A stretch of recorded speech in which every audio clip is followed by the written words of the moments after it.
now, Pittsburgh's best sports show is about to begin. Call us or tweet us. We've got things to talk about on the Ireland Contracting Nightly Sports Call. All right, Ken, thanks very much. Good evening, everyone, and welcome to a Thursday night edition of the Ireland Contracting Nightly Sports Call right here on the Bordas and Bordas Hotline.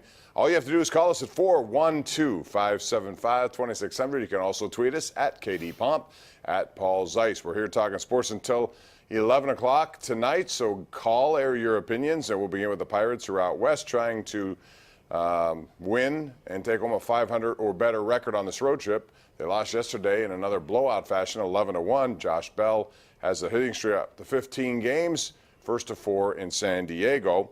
Also want to talk about Patrick Peterson. Was a trending story today because I was included in this group of people who thought the Steelers should investigate a trade for him because at the time Arizona thought he would maybe want out. Whatever the case, that never happened, and it's a good thing they didn't happen because Peterson was suspended by the NFL today for 6 games for violating the PED policy. Paul Zeiss of the Post-Gazette, 93.7 The Fan is here. And so, Paul, I look at that situation and say, well, what are you going to do? He's an 8-time Pro Bowler. I know why people wanted him. Arizona wanted to keep him. Maybe they now regret not trading him. No, I mean, there's 6 games, especially for a team like that that's not likely to win a lot of games. That's huge. I mean, 6 games at the start of the season, that's way too many for a team like Arizona that really has no margin for error. But by the same token, he's a really good player, so you're gonna have to kind of live with that a little bit. I guess the Steelers should be glad they didn't trade for him. Yeah. Anyway, he's going to be gone for 6, and then he'll be back after that. And by that, Arizona will be out of it anyway, as Paul suggested. Also, I want to talk about PGA Championship, and we saw Bethpage Black. It's a very difficult golf course, par 70, 7,500 yards. Scoring average today was 73.06. That's 3 over par. That was the average. However, it didn't stop Brooks Koepka from setting a course record, 6 fire.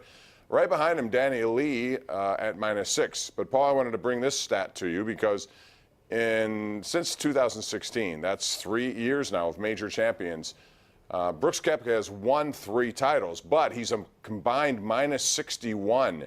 That's 21 shots better than anyone else. The next closest is Ricky Fowler at -41. It goes to show you what Brooks Koepka has become. He is just the man right now, even though the #1 ranking goes to Dustin Johnson. Wait, you mean he's -61 in his last 3 majors? No, since 2016, all majors. Okay, right. So all major tournaments that he plays in, a combined -61. And that's 21 better than anyone else. Yeah, I mean, he has been really ridiculously good. He could have won the Masters this year too. People were making a big deal about Tiger Woods today. I think the thing about it that people need to realize is these golf events, the course a lot of times dictates who's going to be able to win or who's going to have a good chance. I didn't think this was a good course for Tiger Woods, and then you come to find out he was sick all week. He only played 9 holes of practice golf for 3 days. But this isn't a good course for him. This is a great course for a guy like Koepka, for Dustin Johnson, Rory, Jason Day, who I picked to win the thing. I mean, those guys that bomb the ball, this is a great course for them. Well, back in his previous life, Tiger did win there in 2002, I believe it was. However, he's lost some distance. He still hits it, but those guys blow it by him, and that's the way it is right now. Also, a couple of games going on tonight of significance. It looks like Boston will sweep Carolina. They're up 3-0. They just could not handle that top line of Marchand, who's a really good player. You may hate him unless he's on your team. Bergeron and David Pastrnak. And that line, more than anything else, and Paul also Tuukka Rask, who's been almost unbeatable. It goes to show you now because the Penguins were swept by the Islanders. The Islanders were swept by Carolina. Carolina's about to be swept by the Bruins, which shows you how much work the Penguins must be looking forward to in this offseason. Well, it also shows you what happens when you have some upsets. I mean, really, Boston really – if you think about it, Boston kind of got a nice, easy ride in some ways just because all the teams that were supposed to beat them lost. So that sometimes happens when you have upsets in any playoffs.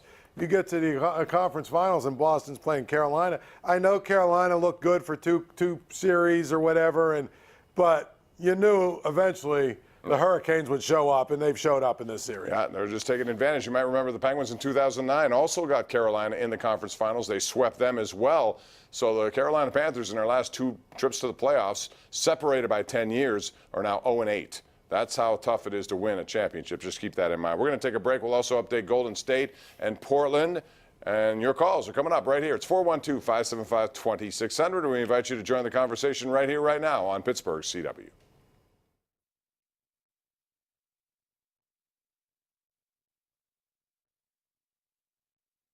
Ireland Contracting Nightly Sports Call is brought to you by Ireland Contracting, celebrating 25 years as Pittsburgh's #1 home exterior expert in roofing, siding, windows, and gutters, where honesty and integrity still matter.